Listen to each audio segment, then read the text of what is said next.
siang dan salam sejahtera untuk kita semua. Yang kami hormati Pak Oki Kitoyono Sarjana dari anggota Bawaslu Kota Semarang beserta jajaran dari Bawaslu yang kesempatan hadir pada siang hari ini.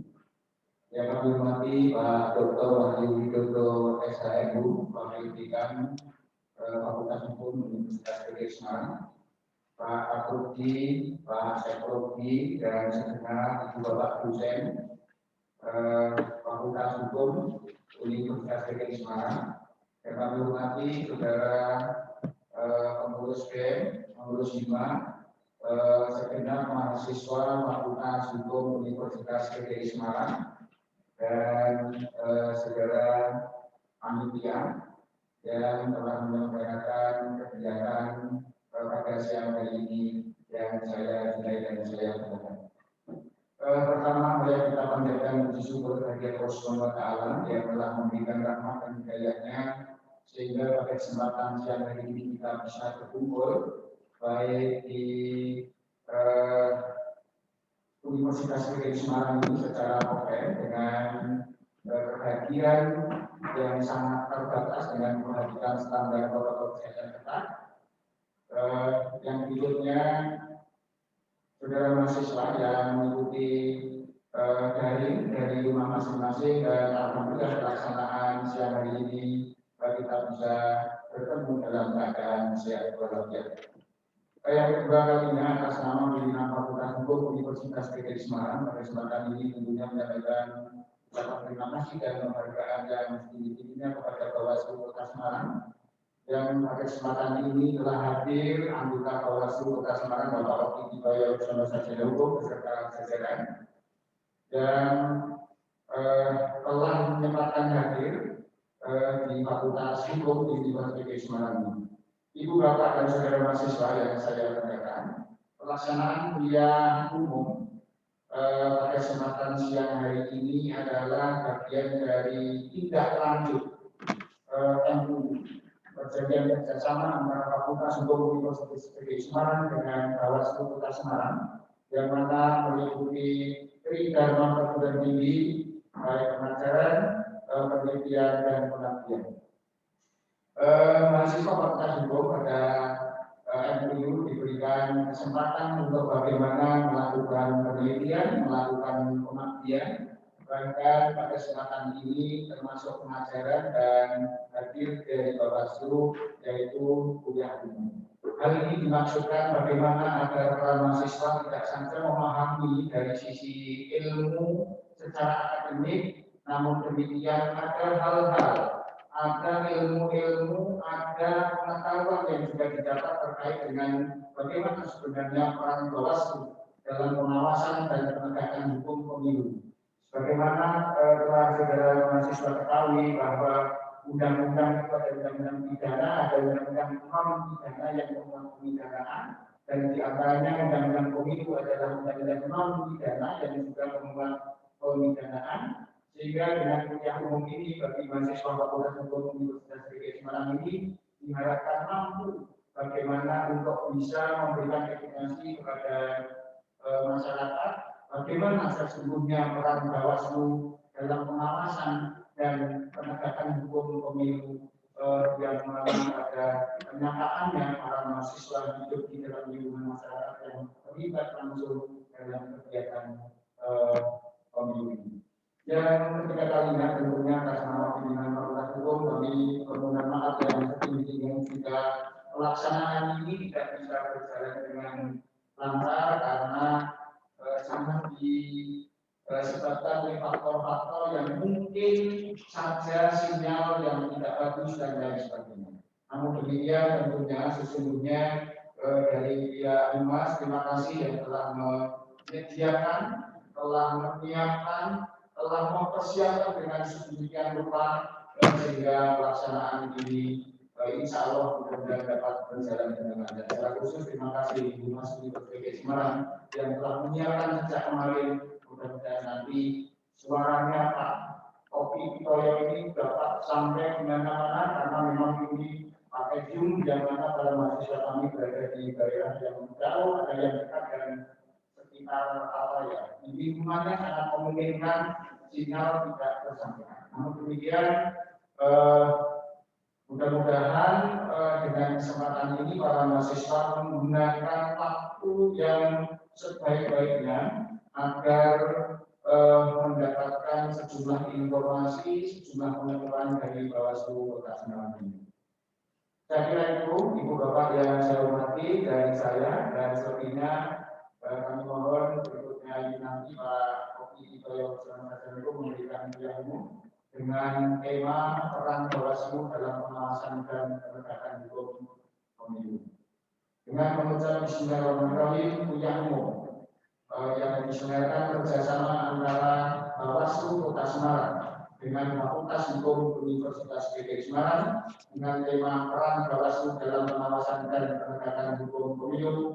Dengan ini saya menyatakan dibuka. Selanjutnya kami mohon Bapak Oki Itoyo Sarjana Hukum berkenan memberikan kuliah umum kepada para mahasiswa Prodi Hukum Fakultas Hukum Universitas PTN Semarang. Sekian kurang lebihnya, mohon maaf. Assalamualaikum warahmatullahi wabarakatuh.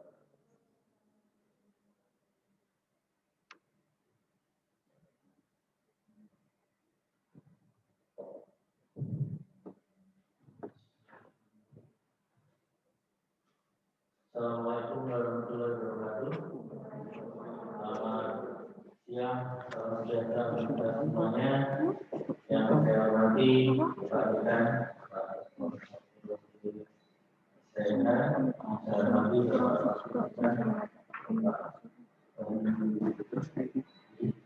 saya hormati Bapak Kapolri, kemudian dari Humas Universitas Semarang yang saya banggakan, jadi teman-teman mahasiswa dari Fakultas Hukum Universitas PGRI Kota Semarang, sungguh suatu hal yang membanggakan kami hingga pada siang hari ini kami dapat berjumpa dengan sivitas akademika dari Fakultas Hukum Universitas PGRI Kota Semarang. Seperti tadi disampaikan Bapak Dekan bahwasanya kegiatan pada siang hari ini adalah bentuk tindak lanjut dari MOU perjanjian kerjasama antara Bawaslu Kota Semarang dengan beberapa universitas di Kota Semarang, termasuk Fakultas Hukum Universitas PGRI Kota Semarang dalam rangka program beberapa program ya, di antaranya yang sekarang sedang kita jalani adalah program Bawaslu Malaysia. Banyak kerjasama yang tertuang dalam perjanjian kerjasama kami, PGRI, seperti yang disampaikan ada untuk penelitian, monggo nanti akan ditindaklanjuti. Kemudian juga program magang juga bisa pada adik-adik mahasiswa yang akan menjalankan program magang atau PKL. Kami Bawaslu Kota Semarang sangat terbuka untuk adik-adik mahasiswa bisa memenuhi kewajiban perkuliahan terutama dalam PKL atau program magang. Kemudian juga penelitian mahasiswa ya skripsi kami juga sangat terbuka ya.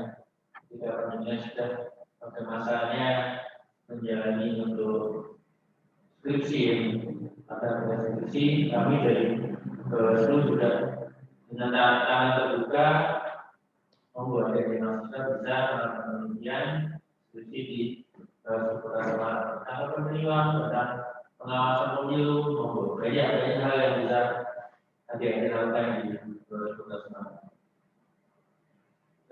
Langsung saja ini kami akan coba memberikan suatu paparan ya dalam kuliah umum ini terkait dengan bagaimana peran Bawaslu dalam pengawasan dan penegakan hukum pemilu. Jadi seperti kita ketahui Bawaslu adalah suatu lembaga di mana termasuk dalam 3 penyelenggara pemilu. Ya. Kalau kita belajar tentang pemilu adalah salah satu instrumen dari demokrasi. Oke, Bawaslu adalah salah satu dari subsistem dari penyelenggara pemilu di RI. Ini nanti akan kita uraikan siapa saja penyelenggara pemilunya. Yang pertama adalah saya sampaikan pemilu merupakan suatu sarana perwujudan kedaulatan rakyat guna menghasilkan pemerintahan negara yang demokratis berdasarkan Pancasila dan Undang-Undang Dasar 45 sesuai pasal 1 ayat 2 yang berbunyi kedaulatan negara di tangan rakyat dan dilaksanakan menurut Undang-Undang Dasar.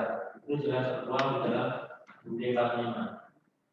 Selanjutnya di pasal 22E Undang-Undang 45 menggariskan 6 kriteria pemilu yang demokratis di asas-asas pemilu demokratis yang sudah sering kita dengar ya sebagai seorang mahasiswa belajar tentang DPR terutama ya kepemiluan luber jurdil langsung umum bebas rahasia jujur dan adil yang tertuang dalam UUD. Selanjutnya dalam undang-undang pemilu kita belajar undang-undang 7 2017 ada menambah 2 kriteria lagi. Yang keduanya adalah transparan dan akuntabel. Jadi itu pegangan kita ya. Selain itu di undang-undang pemilu semakin dipertajam asasnya adalah transparan dan akuntabel. Lanjut. Nah ini undang-undang pemilu yang kita pakai terakhir adalah undang-undang 7 2017. Di situ jelas apa itu pemilu ya, suatu sarana ya. Di suatu sarana memilih siapa? Anggota legislatif, DPR, DPD, mulai DPR RI, DPD RI, selanjutnya DPRD provinsi, DPRD kota, kemudian juga memilih presiden dan wakil presiden. Jadi yang tertuang dalam Undang-Undang 7 2017. Ini perlu kita ketahui adalah pemilu apa definisi dari pemilu di Indonesia? Ini pemilihan umum. Itu tadi memilih anggota legislatif, memilih presiden dan wakil presiden. Sementara kita kenal juga ya ada pilkada. Pilkada tidak diatur di sini. Padahal sama, kriterianya sama, metodologinya sama, pemilihan langsung. Jadi ada yang membedakan pemilihan umum dan pilkada. Rezimnya berbeda.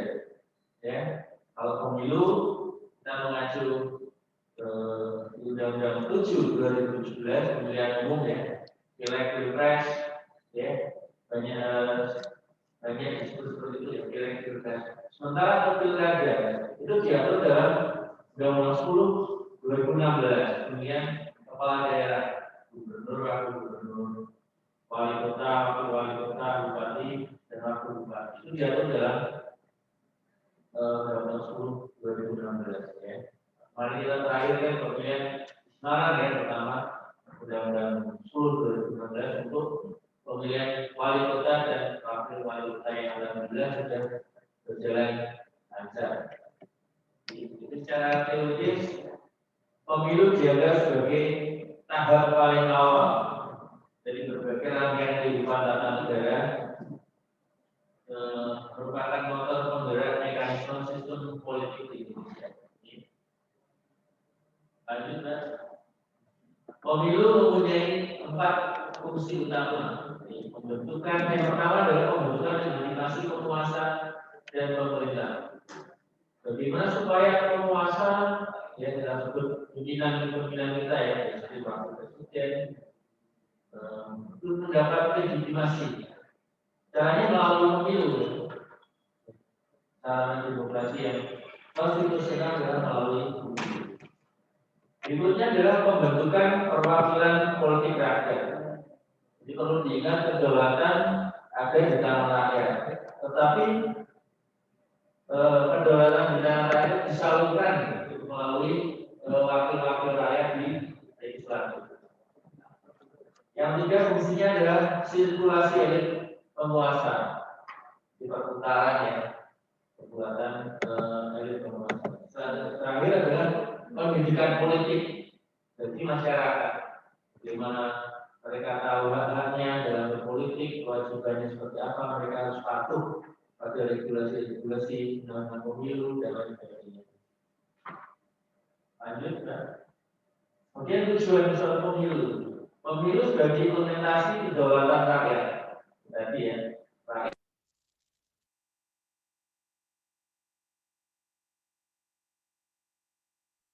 Melalui mekanisme pemilihan. Yang kedua, sebagai sarana membentuk perwakilan politik di legislatif, DPR, DPRD, dan sebagainya. Pemilu sebagai sarana pergantian pemimpin secara konstitusional.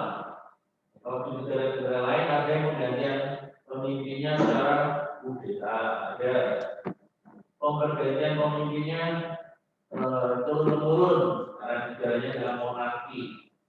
Tapi Indonesia adalah negara kesatuan Republik Indonesia, negara kesatuan yang memilih prinsip dasar demokrasi.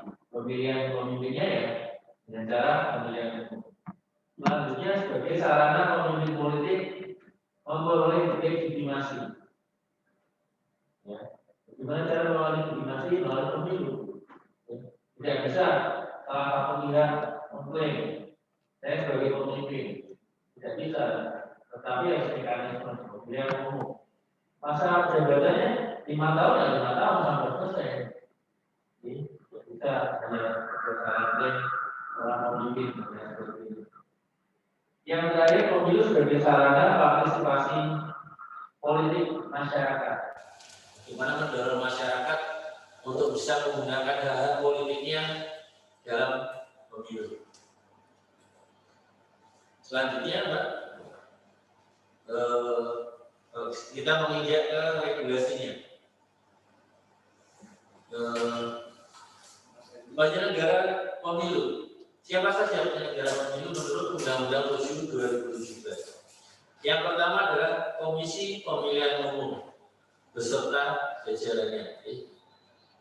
Jajaran KPU siapa saja? Artinya ada KPU RI, KPU provinsi, KPU tingkat kabupaten kota, kemudian di tingkat kecamatan ada DPK, di tingkat kelurahan ada DPS, dan di tingkat yang terdekat dari lingkungan kita adalah pada saatnya nanti kita melakukan pemungutan dan penghutang suara adalah KPPS. Selanjutnya yang kedua penyelenggara pemilu adalah Badan Pengawas Pemilu. Badan Pengawas Pemilu beserta jajarannya. Kalau ada Bawaslu RI, di tingkat provinsi ada Bawaslu provinsi, di tingkat kabupaten kota ada Bawaslu kabupaten kota, di tingkat kecamatan ada Panwaslu kecamatan, Panwaslu Jam. Kemudian di tingkat kelurahan ada Panwaslu kelurahan, Panwaslu Gol. Kemudian yang terdekat dengan lingkungan kita nanti di DPS adalah pengawas DPS. Ya, itu adalah penyelenggara pemilu menurut Undang-Undang Pemilu. Yang ketiga adalah Dewan Kehormatan Penyelenggara Pemilu. Jadi kalau KPU adalah penyelenggara teknis, teknis penyelenggara pemilu, dan mempersiapkan data pemilih, mempersiapkan logistik, kemudian pendaftaran paslon, pendaftaran caleg. KPU adalah tugasnya adalah penyelenggara dalam teknis sampai nanti pemungutan dan penghitungan suara. Bagaimana dengan badan pengawas pemilu? Badan pengawas pemilu adalah penyelenggara pemilu di bidang pengawasan. Ada yang menyelenggarakan, ada yang mengawasi. Kemudian yang terakhir ada DKPP. Apa tugas DKPP? Lebih kepada penyelenggara pemilu yang akan menerima, kemudian juga mengadili hal yang terkait dengan kode etik. Kode etik siapa? Penyelenggara negara. Kode etik misalkan salah satu penyelenggara kejabatan apa ya, bersama-sama dengan caleg, ada masyarakat yang tahu lapor, nanti akan jadi disidangkan dalam suatu sidang Dewan Kehormatan Penyelenggara. Banyak kasus-kasus yang terkait dengan etik. Jadi bukan perbuatan pelanggaran, perbuatan yang sifatnya pidana, tidak. Etik sifatnya adalah etika, kepantasan. Ya. Karena dia melanggar etika, bisa dilaporkan ke DKPP. Ya.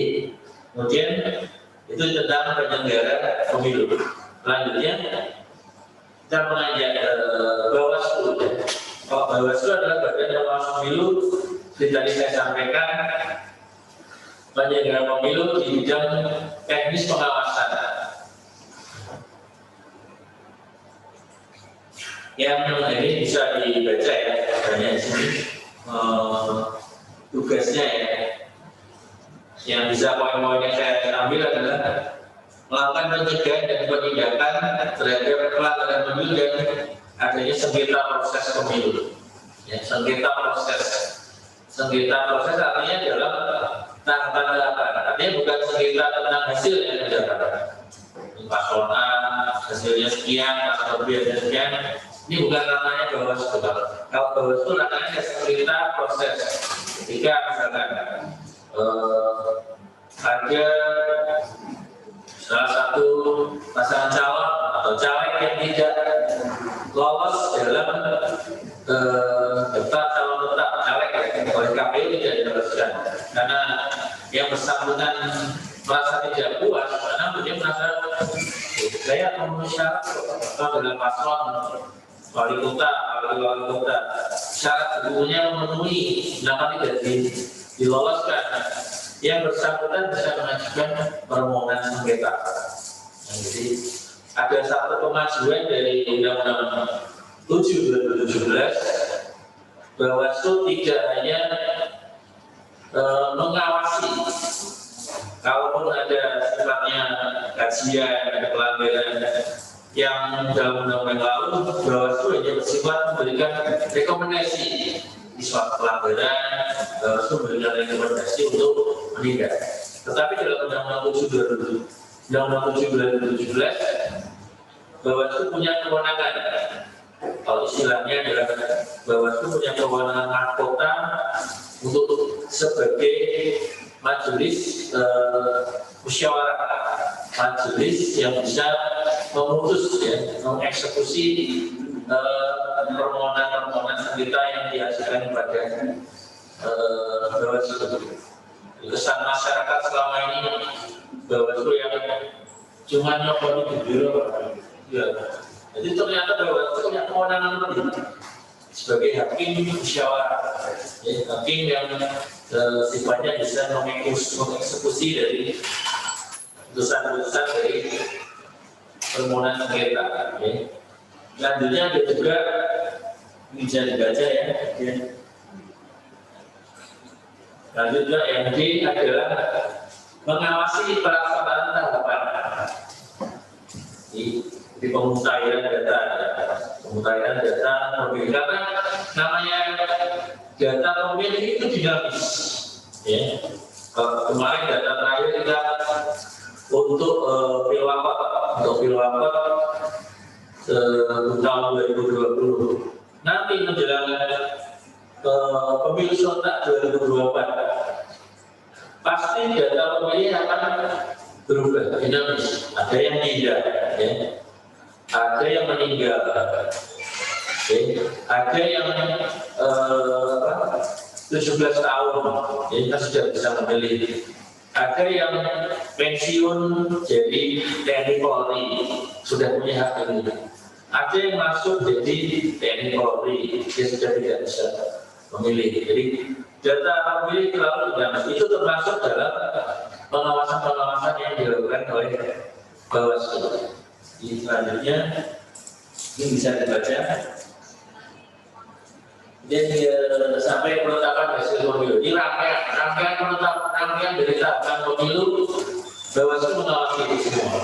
Kampanye, kemudian sampai penghitung itu adalah pengawasan dilakukan oleh Bawaslu. Kemudian ada mencegah terjadinya praktek politik uang. Kemudian juga mengawasi netralitas aparatur sipil negara, netralitas TNI Polri dan kepolisian.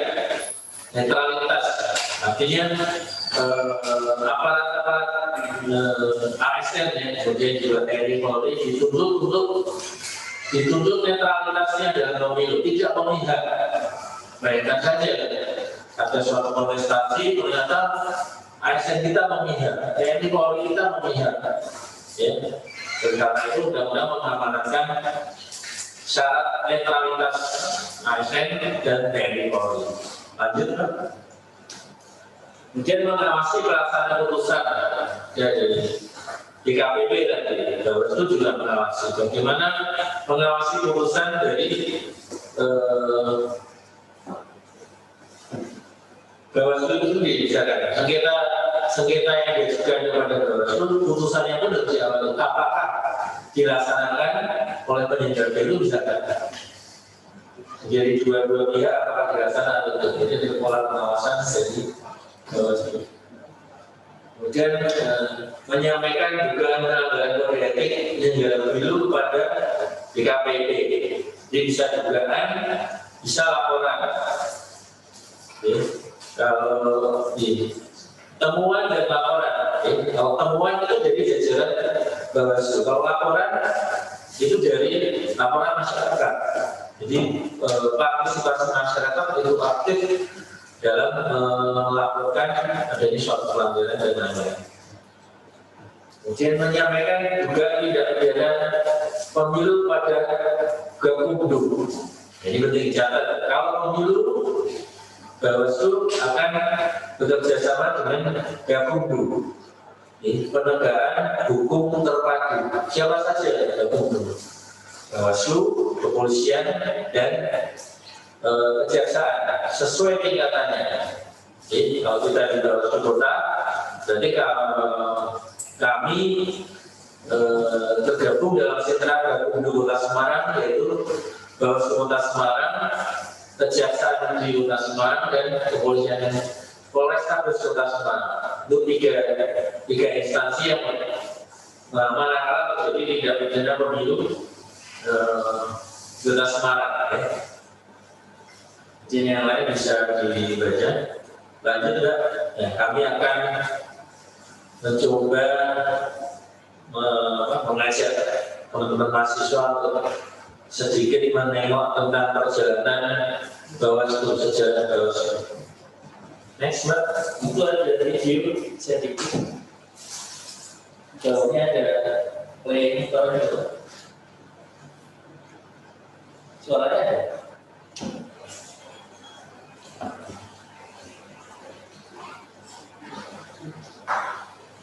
Saya.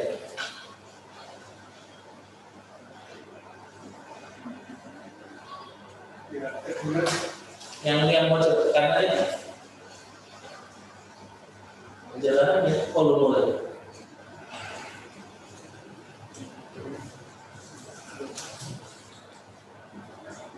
Sudah sendiri aku.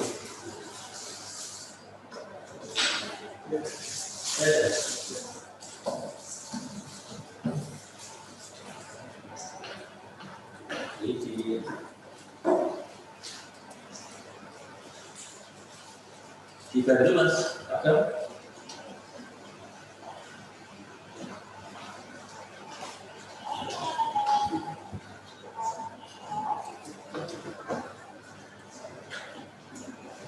sendiri itu.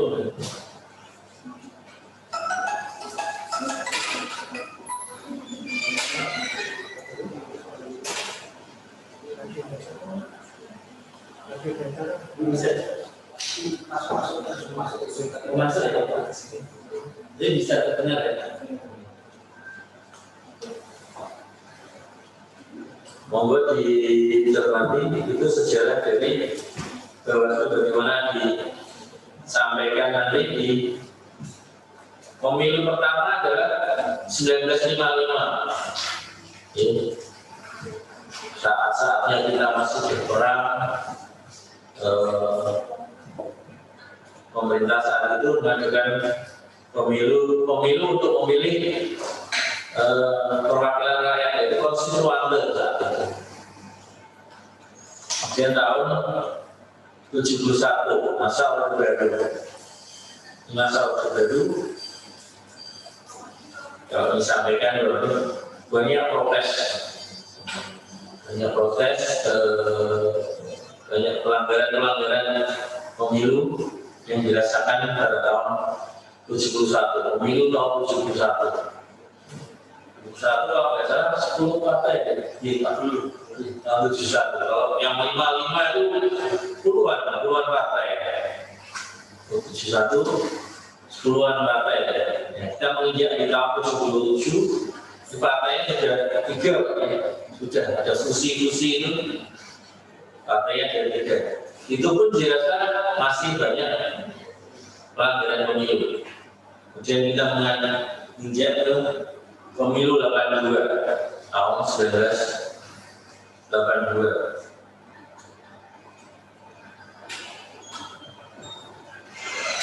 Adalah pertama kali dibentuk suatu pengawas pemilu, namanya adalah Panwasla, Panitia Pengawas Pelaksanaan Pemilu. Itu anggota-anggotanya belum independen, masih ada perwakilan dari pemerintah. Kemudian tahun 98 juga masalah reformasi. Banyak tuntutan dalam reformasi bagaimana kita mempunyai suatu sistem pemilu yang demokratis diselenggarakan oleh lembaga-lembaga independen. Nanti.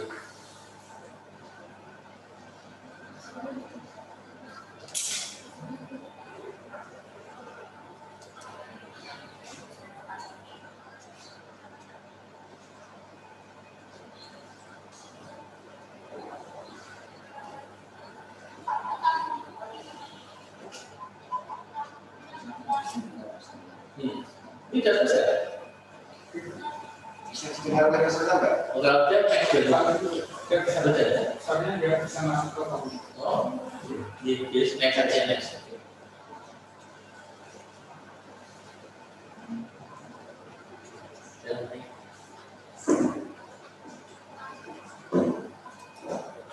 Jadi kalau mungkin bisa didengar, mungkin bisa diikuti. Intinya adalah itu tadi adalah sejarah perjalanan dari lembaga yang mengawasi pemilu. Jadi ada dorongan untuk suatu lembaga independen yang mengawasi pemilu. Sebelumnya adalah masih di tahun 1982 Panwasla, anggota pengawas pemilu masih dari unsur pemerintah di bawah Kementerian Dalam Negeri yaitu DPRD. Kemudian berikutnya masih suatu lembaga pengawas pemilu yang di bawah naungan KPU. Di Bawaslu masih di bawah KPU saat itu. Kemudian menginjak di tahun 2003 sampai yang terakhir ini 2017 sampai yang terakhir berdasarkan Undang-Undang 7 2017 Bawaslu punya kewenangan untuk tidak independen yang pertama, independen ya, tidak lagi ad hoc tetapi permanen, ya, tidak lagi panitia. Kalau panitia sifatnya ad hoc sementara nambung bubar, tapi kalau permanen ada masa jabatan 5 tahun atau untuk bisa sebagai penyelenggara pemilu. Intinya itu yang bisa ditangkap dari video yang kami sampaikan. Selanjutnya, Bawaslu mempunyai 3 fokus pengawasan. Yang pertama adalah mengawasi kerja KPU dan jajarannya, sesuai tingkatannya. KPU RI mengawasi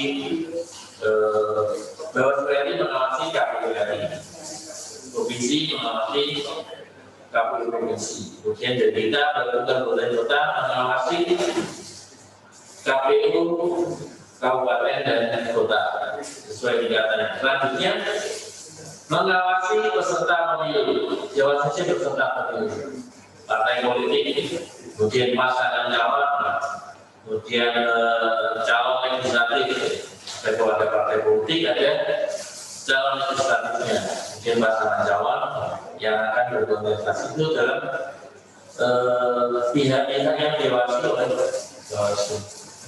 Berikutnya yang mengawasi masyarakat atau pemilih, itu menjadi penting juga supaya masyarakat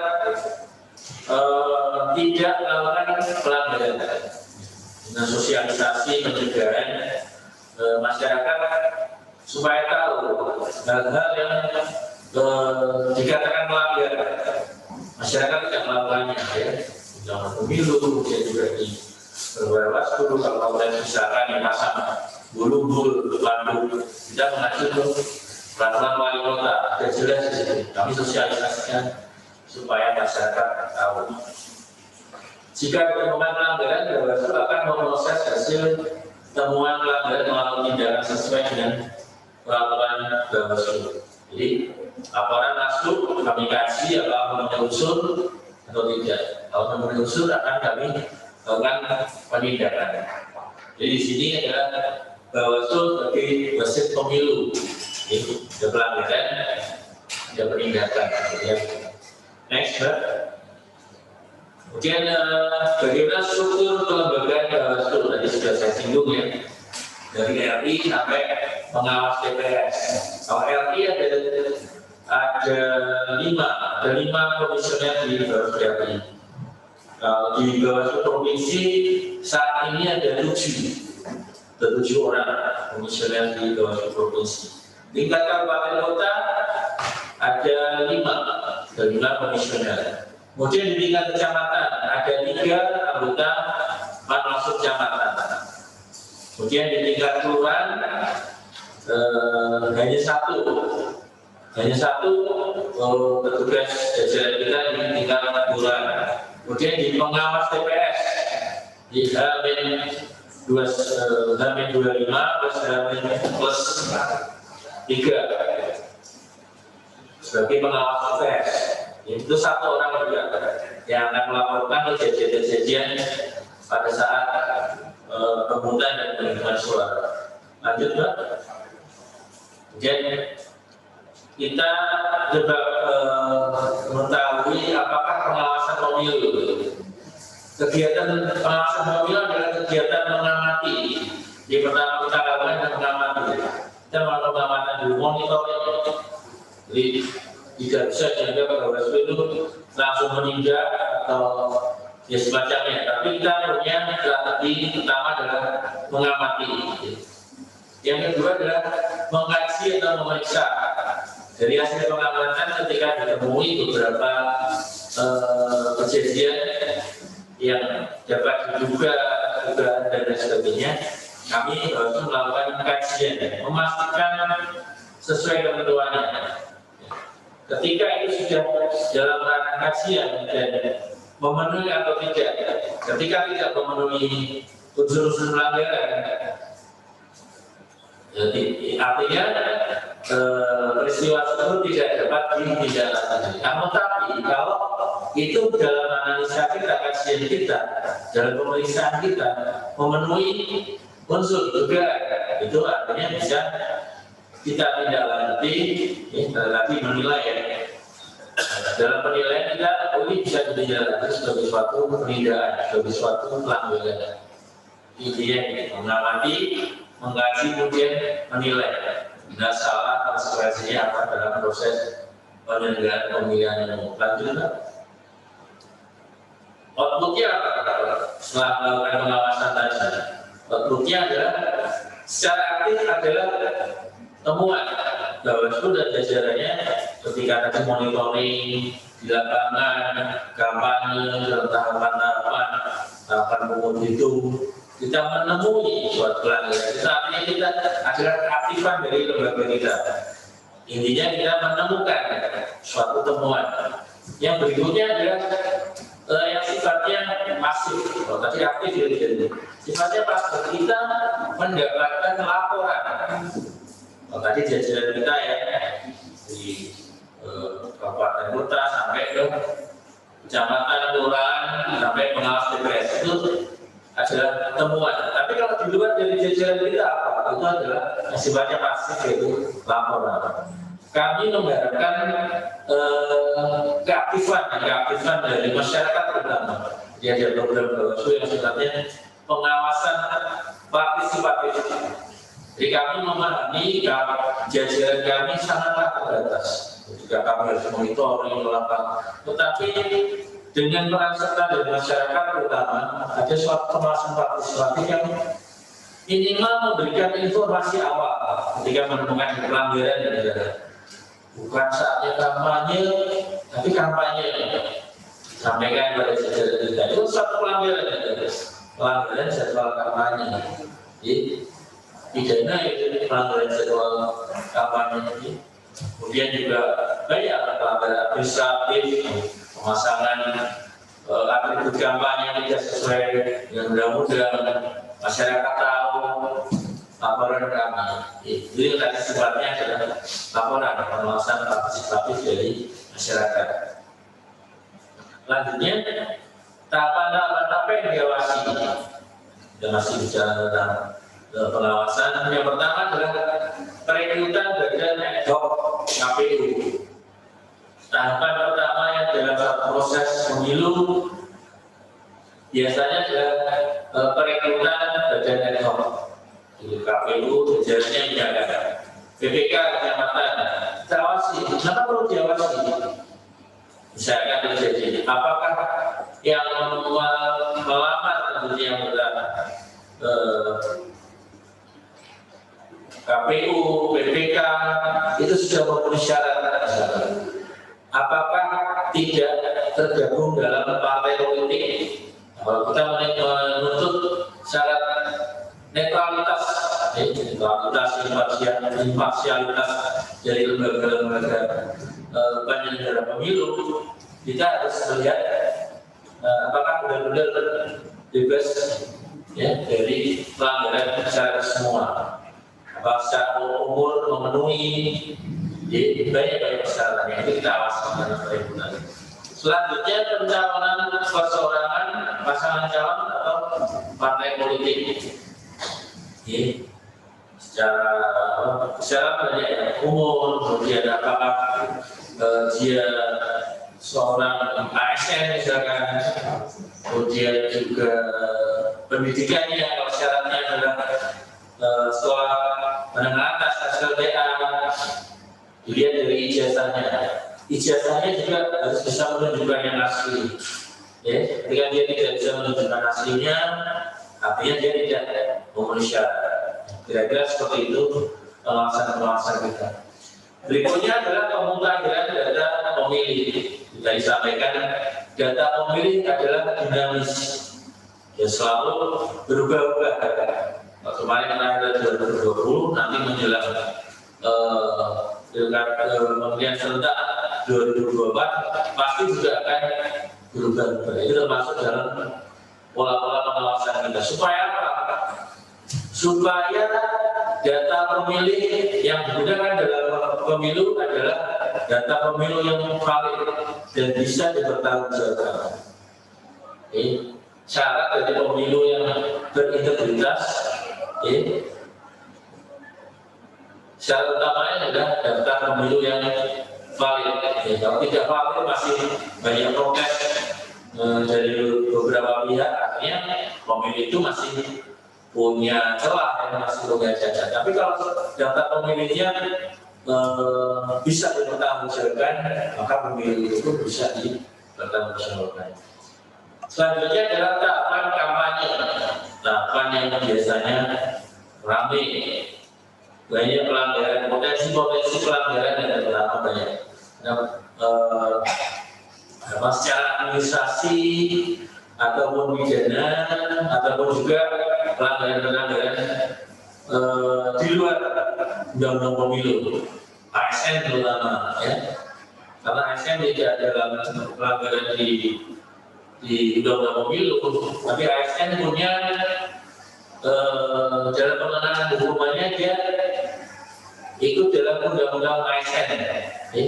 Dalam pilkada kemarin ada melakukan beberapa aparat, bisa kecamatan, kelurahan, bahkan yang honorer pun beberapa kita undang untuk diminta klarifikasinya. Juga ASN pun kita sampaikan ya kepada ASN, komite aparatur sipil negara, komisi aparatur sipil negara, kita sampaikan pelanggarannya seperti ini. Jika ASN akan menilai tingkat berat ringannya. Ya. Selanjutnya tahapan pemungutan dan penghitungan suara itu masuk dalam tahapan yang kita awasi. Bagaimana logistik harus betul-betul sampai betul-betul sesuai ya, dengan yang di sejumlah dari masing-masing TPS, dari kelurahan, dan kemudian bagaimana penghitungan suaranya? Penghitungan suaranya, apakah ada pelanggaran? Apakah ada penyelenggara yang bermain? Kemudian sampai nanti rekap, apakah rekap itu betul-betul bisa bertanggungjawabkan? Itu adalah tahapan-tahapan yang diawasi. Selanjutnya yang non tahapan bisa singgung satu, netralitas ASN. ASN dari Polri harus netral. Praktek money politik itu berjalan, ya. Tidak banyak masuk info yang masuk ke kita, tapi pembuktiannya kita perlu kerja keras. Ya. Saksi yang tidak mau menjadi saksi, banyak kita dalam pembuktian politik uang. Ya. Kemudian yang ketiga adalah isu sara, itu juga dalam undang-undang jelas melarang kampanye-kampanye baik yang verbal maupun di medsos, itu dilarang untuk melakukan isu sara.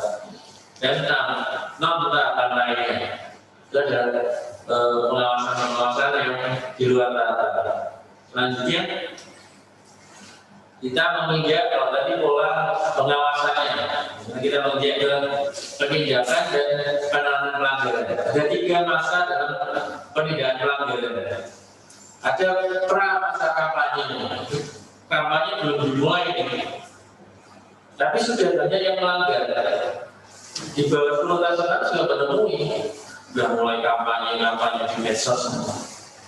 Itulah yang melakukan kampanye ASN. Jadi dia perlu masyarakat hati-hati, terutama juga ASN atau pihak-pihak yang melakukan tadi hate speech, kemudian susah, medsos termasuk yang kita monitoring. Banyak pra masa kampanye sudah banyak. ASN yang melakukan hubungan, itu masa kampanye.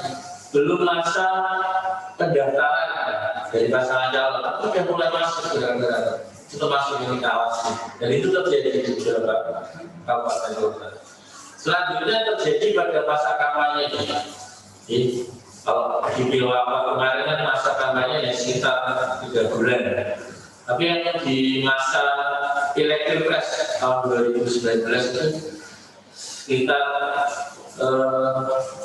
7-9 bulan. Masa kampanye sangat panjang, sangat mungkin bagi peserta pemilu sangat melelahkan. Tapi itu amanat dari undang-undang, masa kampanye sedemikian lama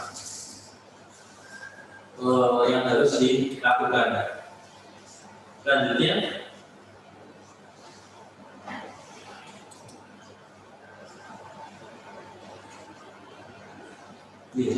adalah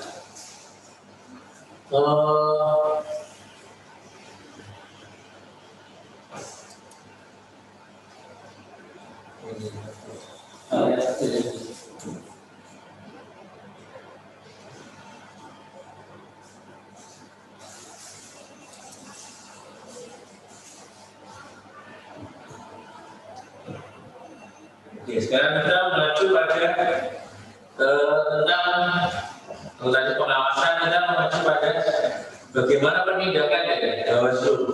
Sekarang kita bicara tentang hukum pemilu. Oke, dalam hukum pemilu sekarang tadi saya sampaikan tentang Gakumdu. Tertuang dalam pasal 486 ayat 1 Undang-Undang 7 2017. Jadi dibentuk suatu forum ya, Bawaslu, Kepolisian Negara RI dan Kejaksaan Agung. Gunanya adalah untuk menyamakan pemahaman dan pola penanganan tindak pidana pemilu. Jadi seperti kita ketahui, Bawaslu tidak bisa melakukan penyidikan karena sesuai dari hukum acara yang penyidik adalah Kepolisian Republik Indonesia. Ya. Kemudian Bawaslu juga tidak bisa melakukan penuntutan.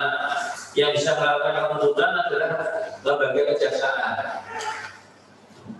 Oleh karena itu, kewenangan Undang-Undang 7 2017 dalam penanganan hukum pemilu dibentuk suatu lembaga Gakumdu, penegakan hukum terpadu, sentra Gakumdu yang terdiri dari tiga institusi tersebut.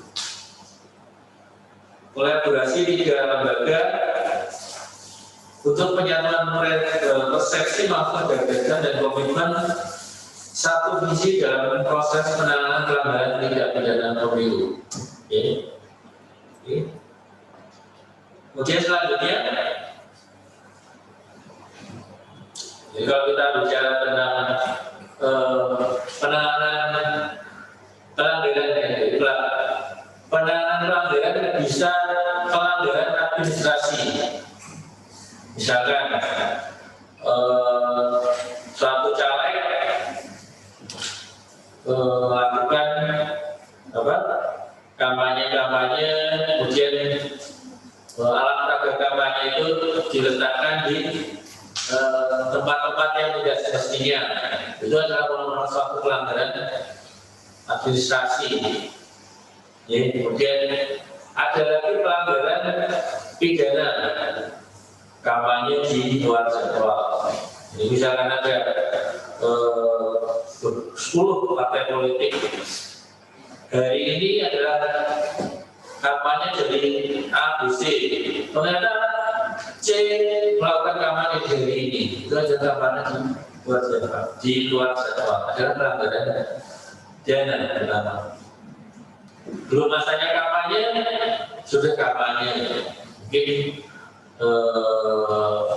yang ingat ya dulu mantan Gubernur Sutioso pernah kampanye di Gunung Pati, belum masanya kampanye.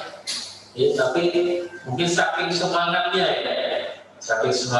dalam suatu forum dia melakukan hal-hal yang harus sudah kampanye tentang dia misalkan, kemudian juga visi-misi kita mengenalkan program itu adalah hal-hal yang mematuhi unsur-unsur kampanye yang harusnya dilakukan pada masa kampanye, tapi beliau melakukan itu sebelum masa kampanye, dan itu masuk dalam salah satu yang ditangani oleh Kota Semarang pada pemilu 2014, 2014 yang lalu, dan masuk proses di pengadilan negeri Semarang. Itu mungkin untuk mengetahui, artinya hal-hal yang dirasai belum masa kampanye, tapi karena sudah dia melakukan unsur-unsur kampanye, maka itu dianggap sebagai suatu pelanggaran pidana dari pemilu. Ini contoh yang real, yang pernah melakukan oleh Bawaslu Kota Semarang dan lanjut sampai proses persidangan di pengadilan negeri. Ini kemudian lanjut sudah ya, fungsi lanjut enggak? Salah satu fungsi Bawaslu melakukan pengawasan tahapan dan pencegahan, pengawasan dan pencegahan. Artinya dalam melakukan pengawasan kita melakukan juga pencegahan. Jadi sebelum misalkan ada satu contoh, suatu kampanye ternyata yang akan naik jadi juru kampanye adalah terindikasi ASN. Kami sampaikan secara regulasi ASN tidak boleh melakukan kampanye yang kami sampaikan preventif. Monggo mau diteruskan atau tidak. Jadi kita tidak semata-mata game atau tidak. Kami sampaikan secara regulasi tidak diperbolehkan juru kampanye adalah satu ASN. Kemudian alhamdulillah yang bersangkutan bisa mengerti, akhirnya tidak jadi melakukan kampanye tersebut. Ganti yang lain. Ya, ada contoh-contoh dari pengawasan dan pencegahan pelanggaran pemilu.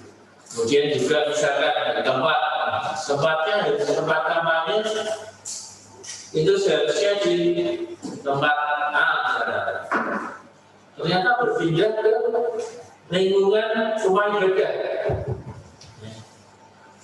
Maksudnya mungkin baik ya, tempat yang agak teduh misalnya.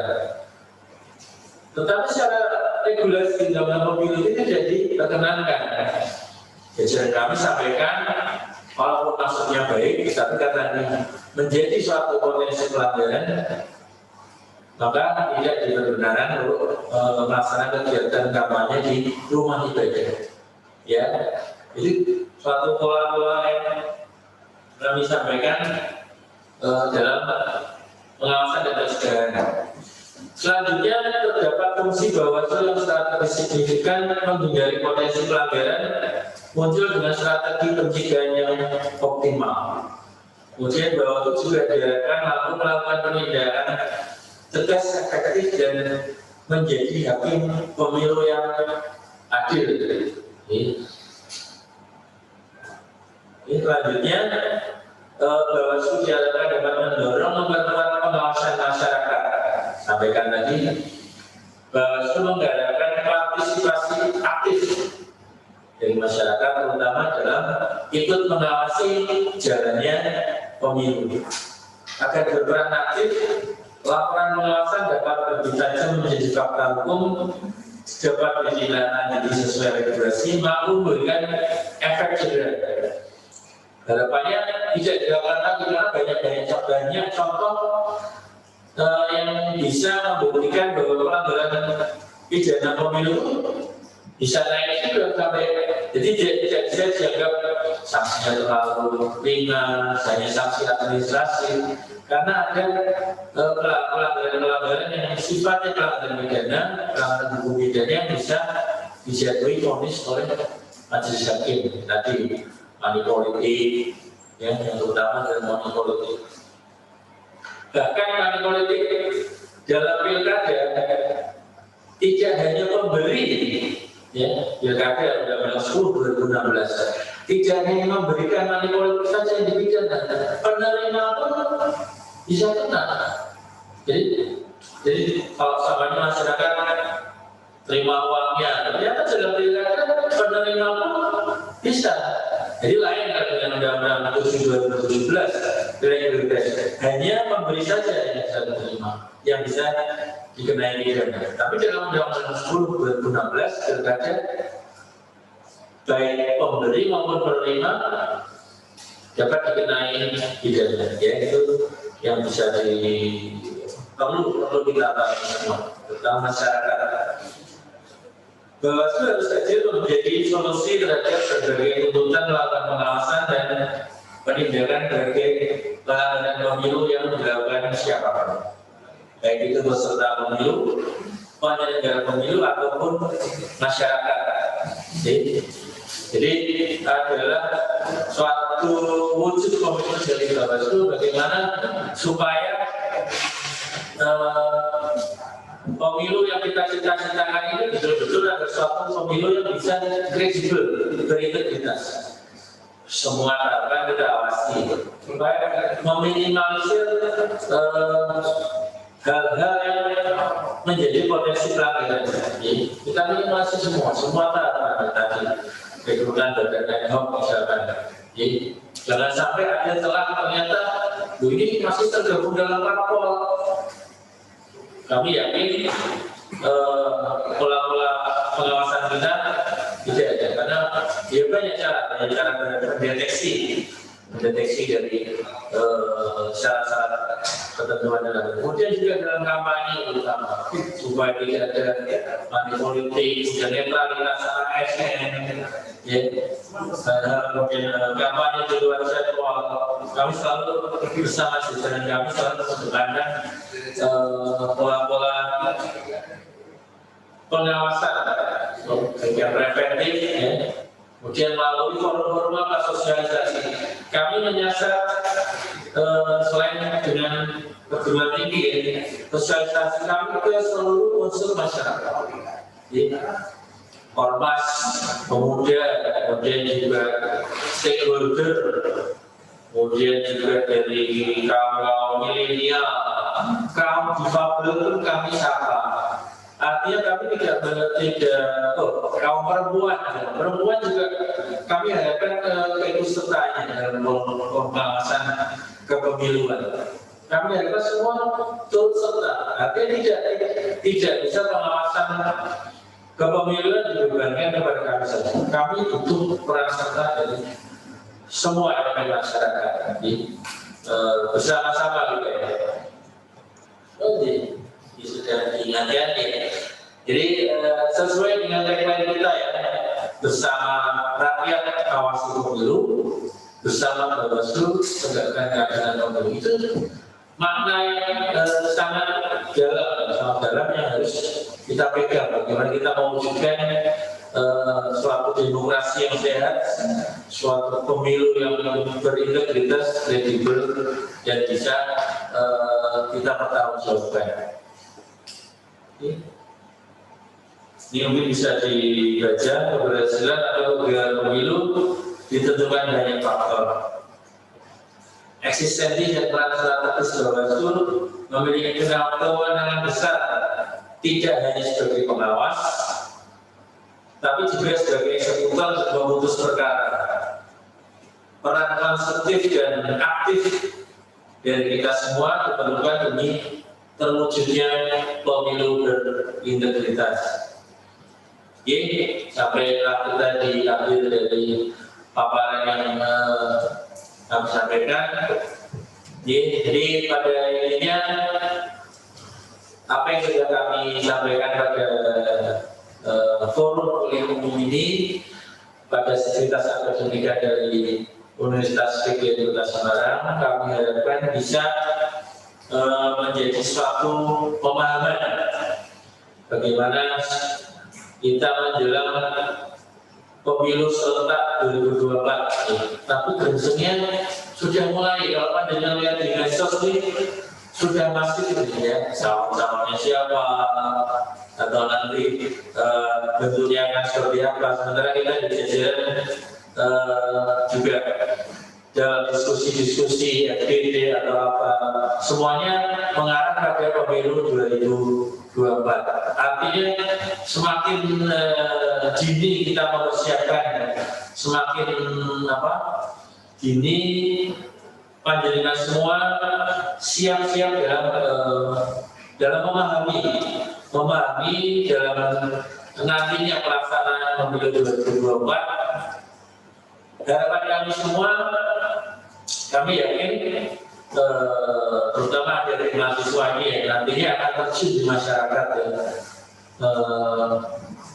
sebagai seorang pengawas partisipatif. Artinya ketika ada hal-hal yang tidak sesuai dengan apa yang dimaksud dalam undang-undang regulasi pemiluan, teman-teman ada di mahasiswa bisa menjelaskan, ya, oh ini pelanggaran.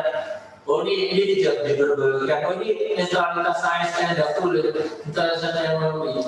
Ini harus bisa dipahami. Artinya dengan pemahaman tentang regulasi terutama dalam pengawasan kepemiluan, saya harapkan cita-cita kita bagaimana kita mempunyai suatu sistem pemilu yang bisa integritas bertanggungjawabkan, sehingga nantinya outputnya adalah kita bisa mempunyai memilih wakil-wakil kita, memilih pemimpin kita yang sesuai harapan kita, ya, yang berintegritas, bisa dipercaya, ya.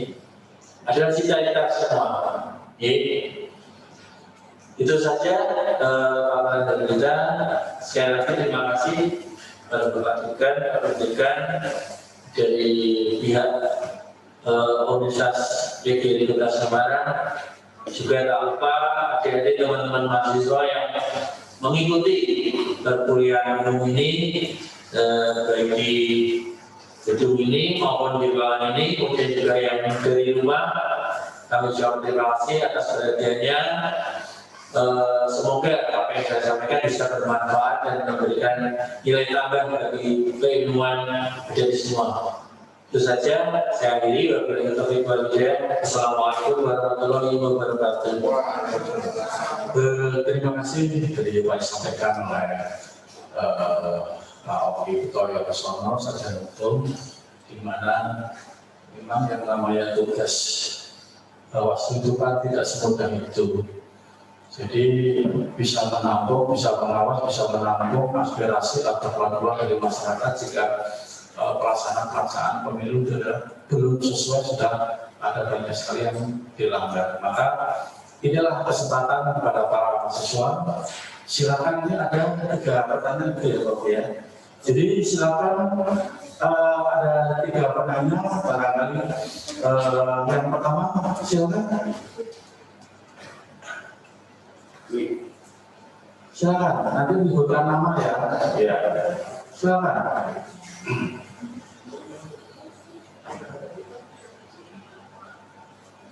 Ya.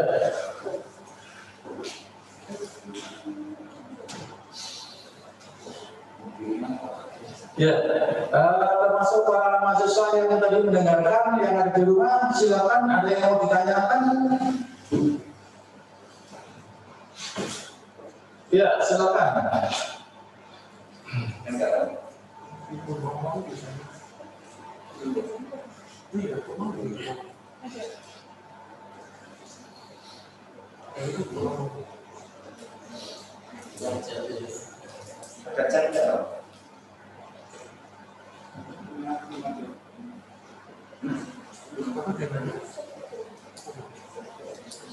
Yang ada di sini kan. Ya, ada yang di ruangan silakan. Ini mau kesempatan sama Pak Oki ini. Ya. Ini sekarang saya menghibur mahasiswa silakan teman-teman yang bisa melakukan Sambil ada itu ada satu itu ketua himanya itu sambil saya. Kalau yang bilang nggak ada itu yang di dalam ada itu ketua himanya. Silakan. Ayo silakan. Jangan pakai statementnya. Kayak kamu kok bisa itu nggak? Dari Universitas PGRI Kota Semarang, kebetulan ketua KPU-nya dari ketua KPU Pak Nanda dari FP. FP. Makanya kami mendorong adik-adik mahasiswa ini jangan mau kalah dengan salah satu dari pengajar dari Universitas PGRI Kota Semarang. Artinya dari Universitas PGRI Kota Semarang bisa menjadi penyelenggara pemilu. Artinya ini bibit-bibit yang bagus katanya. Ya. Dosen juga boleh. Iya, guru dosen juga boleh. Pak Sabar jadi ketua. Ya, silakan tadi yang bertanya. RI menggunakan. Silakan.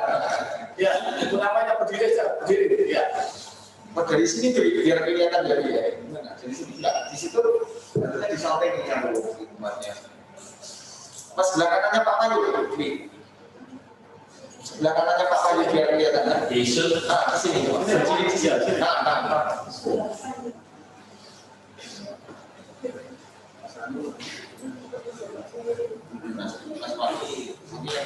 Iya, kanannya Pak Mayu biar kelihatan. Nah, biar kelihatan dari kamera. Ini loh, nah, itu loh katanya Pak Wahyu persis. Nah, oke, nah, yuk agak sini. Oke, nah silakan. Terima kasih. Selamat siang. Assalamualaikum warahmatullahi wabarakatuh. Terima kasih Bapak atas materinya, juga dengan selalu bagi kita semua dan tentunya mengambil urusan untuk kita semua. Perkenalkan, nama saya Dewi Fitawati dari semester 4. 25.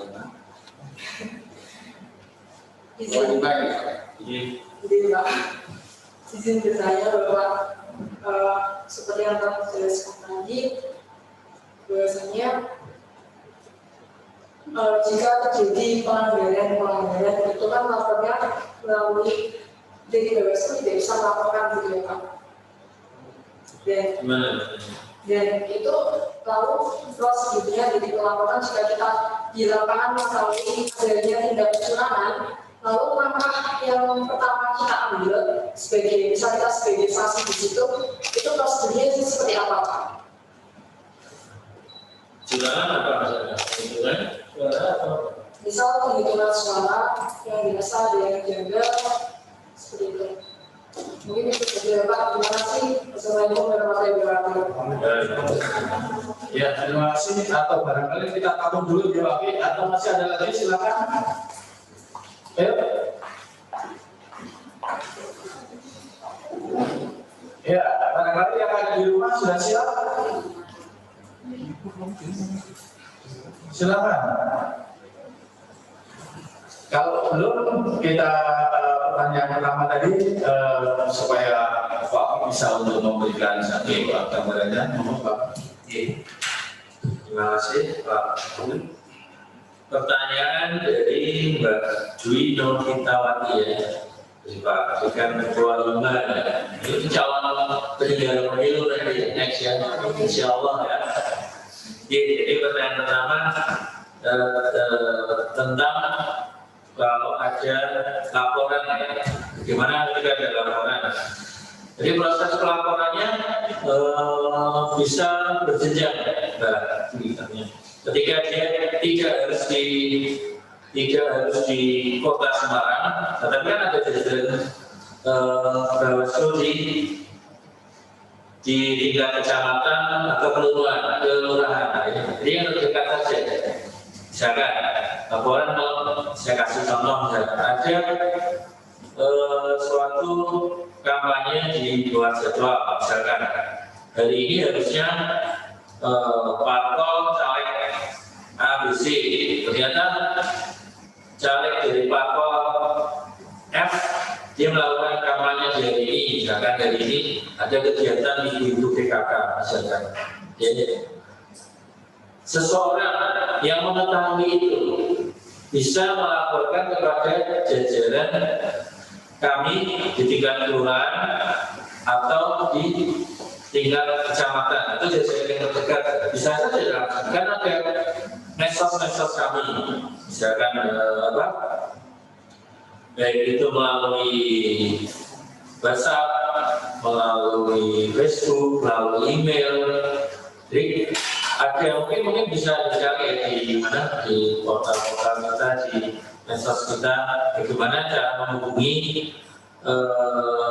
ketika menemui laporan. Jadi kita akan melaporkan suatu kejadian. Jadi sampaikan saja, misalkan akan melakukan laporan langsung kepada jajaran kita di kelurahan, di kecamatan, atau datang ke Bawaslu Kota Semarang. Tapi bisa juga melalui telepon, SMS, WA, dan lain sebagainya. Jadi itu adalah pola-pola laporannya ketika seseorang menemui suatu kejadian yang berpotensi itu adalah suatu pelanggaran. Ya, bisa jadi selain apa tadi di luar jadwal, ternyata dia bagi-bagi amplop misalnya. Potensinya adalah money politik. Walaupun itu sebagai biasanya dibungkus dalam kata-kata nanti bentuknya sumbangan snack atau apa, tapi itu dalam undang-undang pemilu itu adalah suatu politik uang. Artinya hal yang tidak diperkenankan tadi membagi-bagikan amplop uang, dan potensi yang lain misalkan head speech, gitu kan, kampanye dari Jogja, kampanye di luar jadwal, head speech, kemudian politik uang, sampaikan saja. Jadi Jadi bagaimana pelaporannya? Kalau adik-adik tahu kan 5W1H, bagaimana caranya melaporkan? Harus nuntut ya, artinya ya cuma pokoknya di sana. Jadi kan ini kan seorang mahasiswa yang kalau tahu prinsip 5W1H, kapan kejadiannya? Hari ini jam sekian, siapa yang melakukan? Oh, guru ini dari caleg sampai ini, kemudian bagaimana uraiannya? Sampaikan uraian singkat. Ya, uraian singkat. Kenapa uraian singkat? Karena nanti akan ditampung, dianalisa oleh jajaran kami. Apakah ini benar-benar suatu pelanggaran atau terjadi? Itu adalah suatu urutan ketika seseorang menemukan sesuatu hal yang berpotensi sebagai pelanggaran. Dari laporannya bisa langsung, bisa melalui hotline kami, medsos, WA, telepon, maupun email dan lain sebagainya. Kira-kira itu ya dari pertanyaan pertama. Yang kedua, jadi gini, mungkin kalau nanti bertanya tidak bisa laporan langsung ya, jadi kalau itu akan ditelaah dulu. Apakah pelanggarannya itu adalah pelanggaran administrasi atau pelanggarannya pidana? Kalau dalam pelanggaran administrasi, Bawaslu akan bertindak. Manakala itu adalah suatu pelanggaran administrasi, Bawaslu bisa menangani. Kemudian juga ketika keterlibatan ASN, artinya kita tidak perlu berkoordinasi dengan Gakumdu, ASN bukan wilayahnya. Tapi kalau setelah kita analisa dalam satu kajian itu adalah suatu pelanggaran pidana, maka jelas Bawaslu akan berkoordinasi dalam forum sentra Gakumdu. Ya, pasal berapa, misalkan politik uang, itu adalah satu yang memenuhi unsur pidana. Maka di situ Bawaslu bersama Kejaksaan dan Polrestabes akan dalam suatu kajian, ya, dalam pembahasan. Dalam pembahasan pun tidak mudah. Artinya masing-masing pihak akan menemukan pendapatnya. Oh, ini belum masuk unsur. Oh, ini mensreanya belum ketemu. Makanya akan dilakukan dalam pembahasan lanjutan. Pembahasan pertama, kemudian kedua. Kalau pembahasan pertama pun misalnya ditemukan, artinya kita sepakat, oh ya ada unsur pidananya, mensreanya sudah ada, unsur, maka akan ditingkatkan dalam satu penyidikan kepolisian. Itu ketika tiga instansi ini sepakat satu kata atau persepsi memang itu memenuhi unsur pidana. Akan tetapi kalau dalam forum tersebut Jenderal Gakumdu tidak sepakat, ini tidak ada unsur pidananya. Ya. Kalau tidak ada unsur pidana, artinya pembahasan tidak bisa dilanjutkan dalam pembahasan selanjutnya. Artinya selesai di situ, ya keputusannya tidak memenuhi unsur, tidak akan dilanjutkan. Itu kalau pidana ya.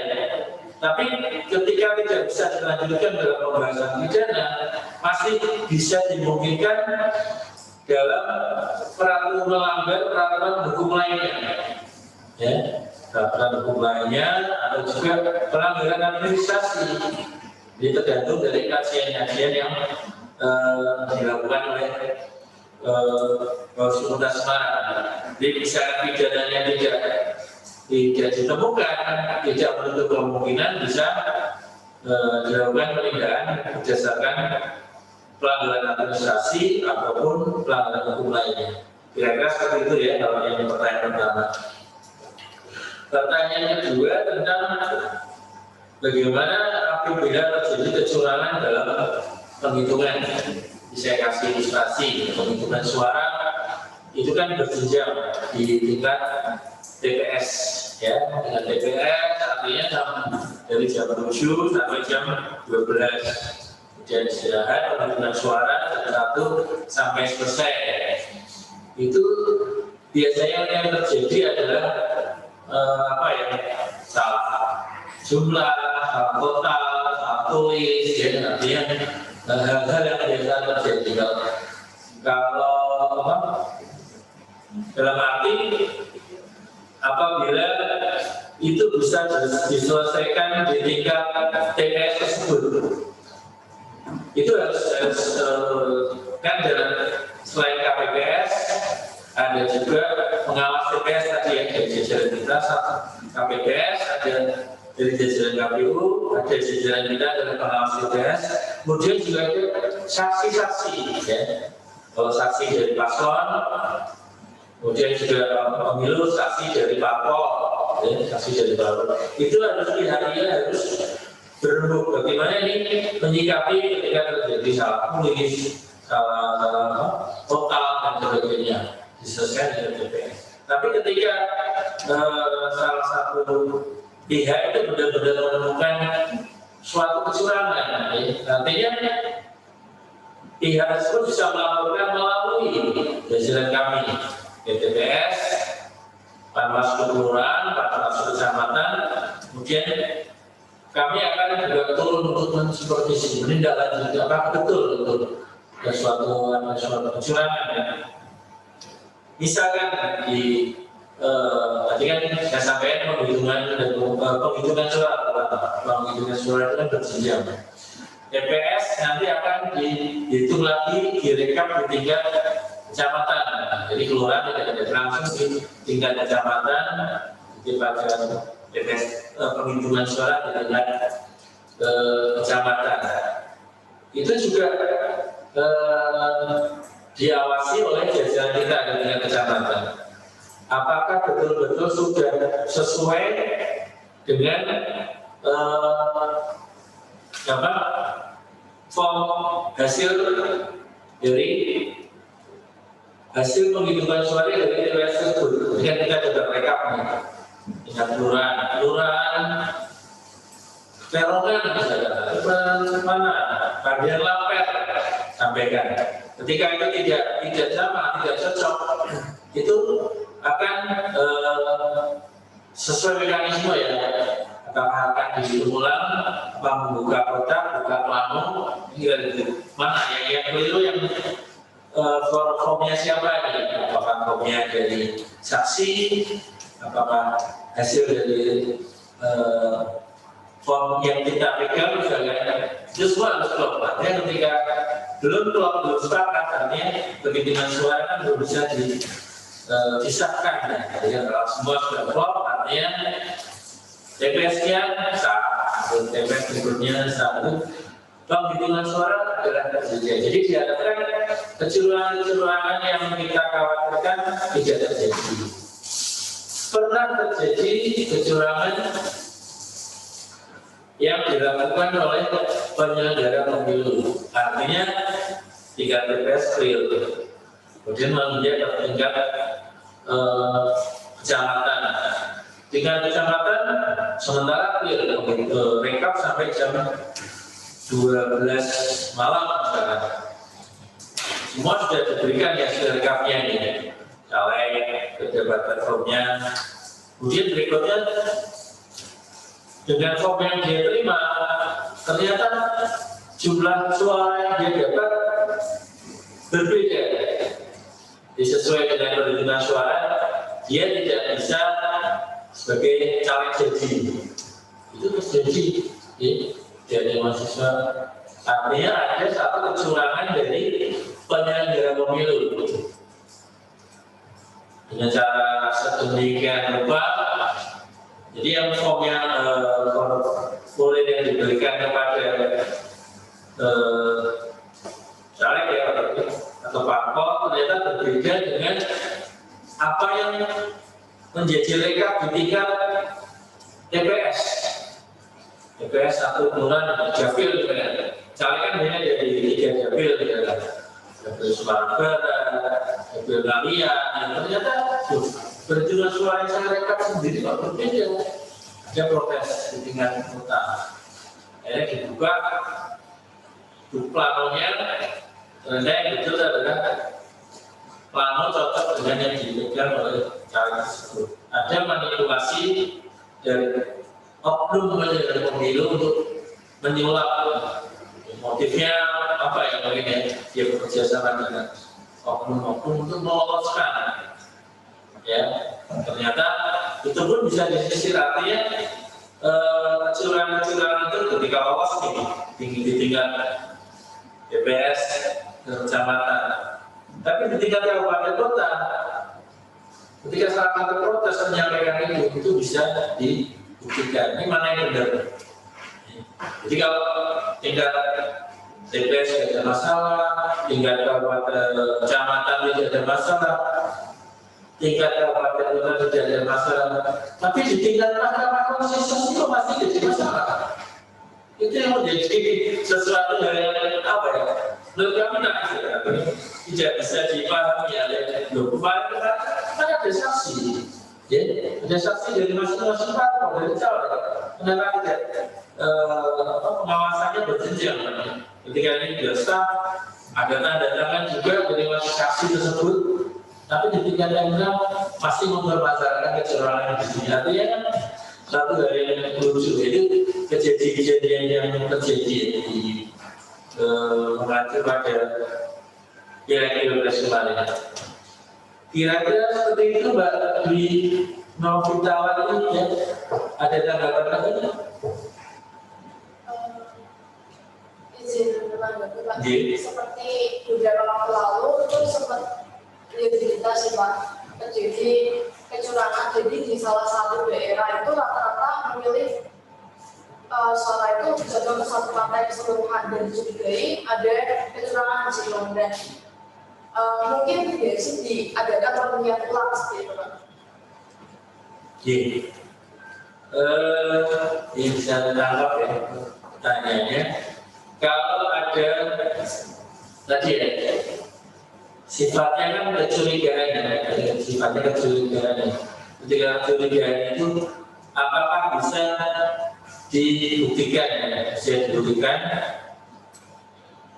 benar-benar ada misalkan mobilisasi dari penyelenggara pemilu, misalkan ini diarahkan politik uang supaya dia itu kan perlu pembuktian dari pihak-pihak yang merasa ini adalah suatu kecurangan atau apa. Ketika hal yang sifatnya mobilisasi memenangkan parpol tertentu atau caleg tertentu, itu perlu pembuktian yang lebih akurat. Kemudian kalau sifatnya adalah suatu pemilihan suara ulang, itu ada mekanisme tersendiri. Jadi kalau hanya berdasarkan dugaan ini, kok suaranya banyak, ini belum akurat ya, belum akurat, curiganya bisa terjadi. Tapi kalau berdasarkan suatu bukti, ya, suatu bukti, misalkan ini ada rekaman video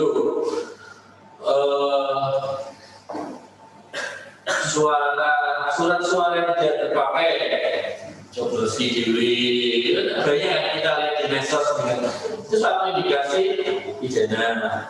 Kemudian juga ada potensi tadi pemilihan suara ulang ketika terjadi salah seorang pemilih nyoblos lebih dari satu kali, yang bisa dilihat dari daftar hadir. Itu bisa menjadikan potensi seorang nyoblos lebih dari satu kali. Itu kemudian dari jajaran kita akan merekomendasikan misalkan ini bukan di TPS tersebut, tetapi dia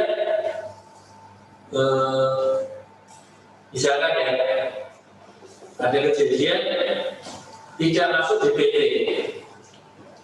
tapi seseorang misalkan bisa nyoblos di tempat tersebut, ya, dan itu bisa dibuktikan oleh jajaran kami.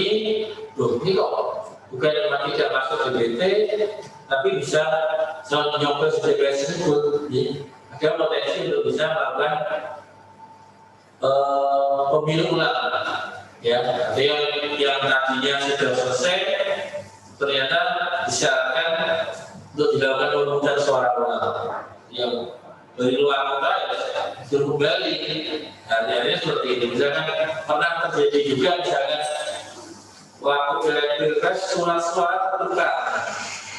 Ya, kalau di pileg kan ada namanya ya, misalkan caleg Banyumanik, tapi kok tertukar di Malang Barat. Orang kan nggak tahu katanya, karena dia biasa milih parpol. Tapi kalau dia pengen dia salah satu caleg ya, ada Pak A, namanya Pak A, namanya Pak A nggak ada sini, harus ada surat-suara tertukar. Jadi pemungutan suara harus dihentikan sampai surat-suara yang sah yang betul-betul untuk KPS tersebut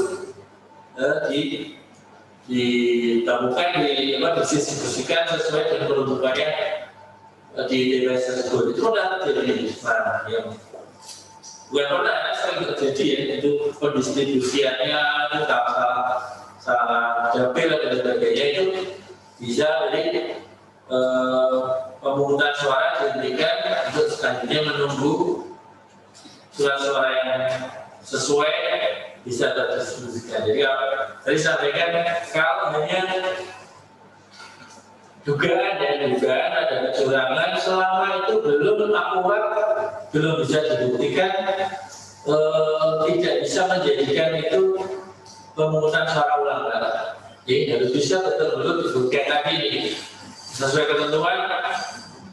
Ada seseorang atau lebih yang nyoblos lebih dari sekali, misalkan antara Bendok sama Kaligawe kan berdekatan, tapi pengen cari itu menang, mobilisasi beberapa orang supaya nyoblos tersebut, itu bisa terjadi. Tapi kalau ternyata petugasnya bisa menemukan, bisa mencegah, sudah nyoblos tapi atau ini tidak terdapat dalam DPT, daftar pemilih tetap, bisa dicegah sehingga tidak terjadi suatu kejadian di TPS tersebut yang berpotensi untuk menjadi pemungutan suara ulang. Ya, kira-kira gitu ya, Mbak Dwi. Terima kasih. Barangkali waktunya sudah menunjukkan jam 3. Bagi para mahasiswa yang masih ada menanyakan lagi, bisa nanti melalui tertulis, nanti bisa kita masukkan pertanyaan-pertanyaan, nanti bisa melalui fakultas hukum. Sekali lagi kami sampaikan terima kasih kepada Pak Abdullah Yonsono, Sarjana Hukum yang pada kesempatan ini sampai larut ini Pak. Jadi beberapa pengembangannya yang ini nanti akan sebagai bekal para mahasiswa.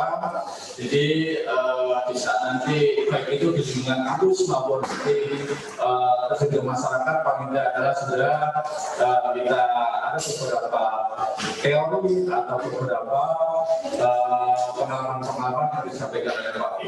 Sekali lagi Pak Pi, kami sampaikan terima kasih pada pihak umum kaitan dengan Bawaslu dalam pengawasan penegakan hukum pemilu oleh para penasihat hukum Universitas Negeri Semarang, dan terima kasih pula kepada Pak Dekan, Pak Dr. Santodoyo, SMH, serta para dosen, para mahasiswa baik yang ada hidup secara langsung maupun di rumah. Sekali lagi inilah termasuk bagian dari pengalaman para mahasiswa yang nanti juga bisa diterapkan di dalam satu lapangan. Sekian dan terima kasih. Assalamualaikum warahmatullahi wabarakatuh. Mari kita tutup. Foto bersama ini bersama dosennya, yang mahasiswanya bila boleh.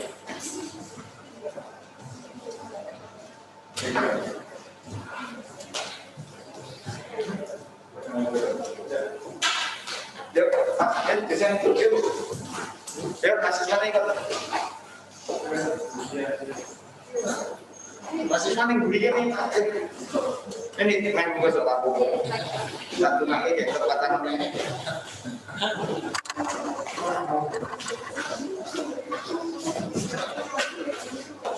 Begini salah. Saya tak tahu dia begini kan ini ya sangat dulu. Ya, Oke, di sini masing-masing.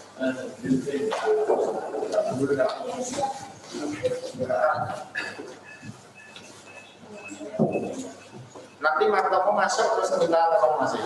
Kamu nggak punya dokumen nanti.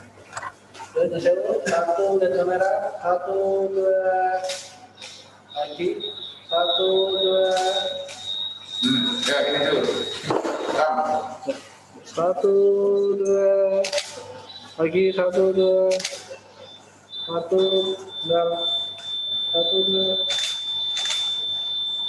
Oke, kamu ikut masuk dulu kamu.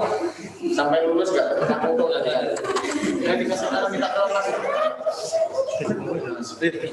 Nih Pak, kayak gini. Coba Kak. Jajar media orang-orang mulai. Ya, 1, 2. Oke, 1, 2. Oke, nah ini kayak ini ya. 1, 2.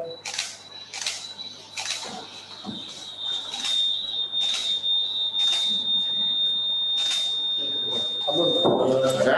Oke, Terima kasih ya. Terima kasih.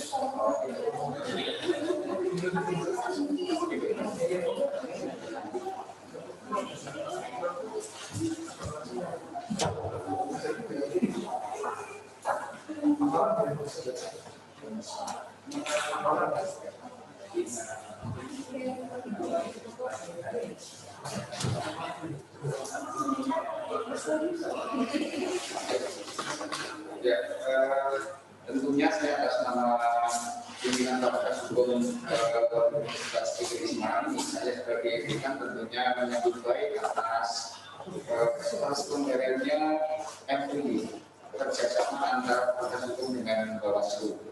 Jadi pada kesempatan ini tentunya saya ingin menyampaikan ucapan terima kasih dan penghargaan yang tinggi-tingginya atas pelaksanaan MUI, sehingga pada kesempatan siang hari ini merupakan tindak lanjut dari MUI yang telah kita sepakati beberapa waktu yang lalu.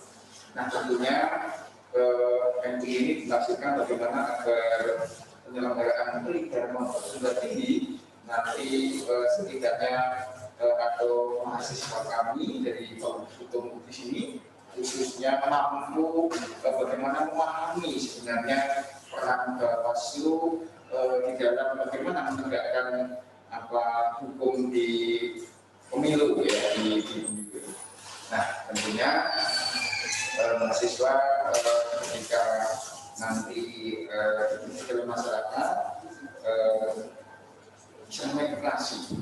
Selain itu juga memberikan pengawasan bagaimana jalannya pemilu itu dapat berjalan sesuai ketentuan undang-undang yang ada. Jadi terima kasih sekali atas pemberian.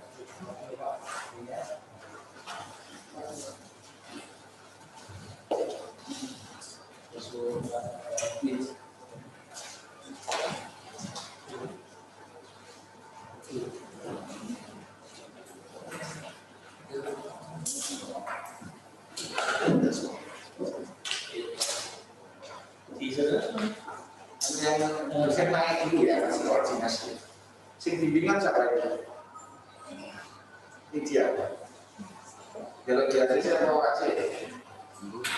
Kalau dia saya mau selesai naik. Hah? Nih? Ya nanti naik. Dia Ayu dari biasa sih. Kenapa mau menghasilkan tak tulis ini? Ya udah.